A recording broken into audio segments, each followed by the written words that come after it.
5 araw na ang lumipas pero wala pa ring balita si JR kung nasaan ang kanyang 15 anyos na anak na si Isabel Sofia Tablate o Sophie. Miyerkules ng hapon nang huli niyang makausap sa messaging app ang anak na pauwi noon mula sa eskwelahan sa Quezon City kasama ang 4 na kaklase. Pero sabi ng isang kaklase, pagdating nila sa LRT Santolan Station, nagpunta si Sophie sa isang kalapit na mall sa Marikina City. Sa pagkawala ni Sophie, dito na lamang nalaman ni JR na may matagal na pala umanong sama ng loob sa kanya ang anak. Wala na daw po akong time sa kanya. Hindi na daw ako yung dating daddy. Absent father na daw po ko. Yun po yung mga hinaing niya sa mga kabarkada po niya. Kinausap ng Pasig City Police si JR ngayong Lunes para makakuha pa ng mga detalye na makatutulong sa investigasyon.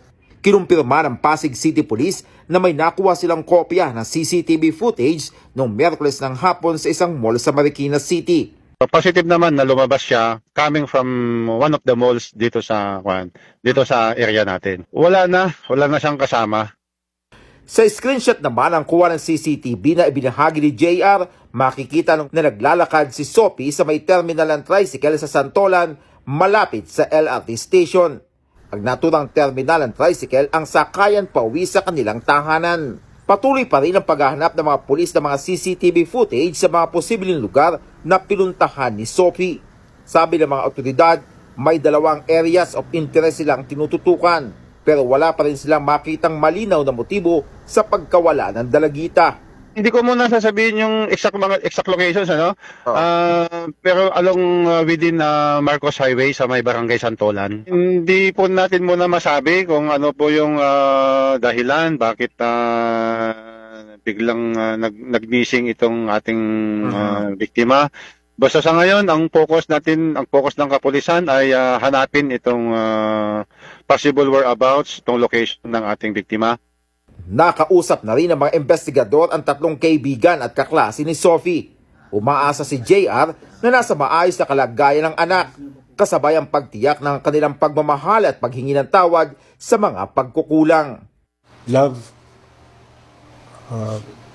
wala pong may galit sa'yo. Ang lahat po gusto safe ka, yun ang una. Ang pangalawa, kung pwede, umuwi ka na. Siguro ang susunod, magparamdam ka man lang, love. Kahit kanino.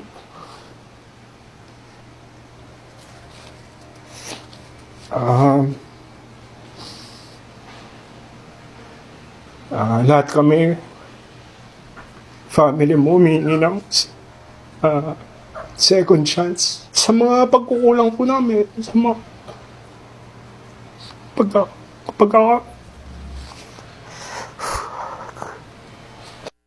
Bumuo na rin ang Special Investigating Team ang Pasig City Police, katuwang ang Quezon City Police District kung saan nakabase ang eskwelahan ni Sophie. Dennis Dato, ABS-CBN News.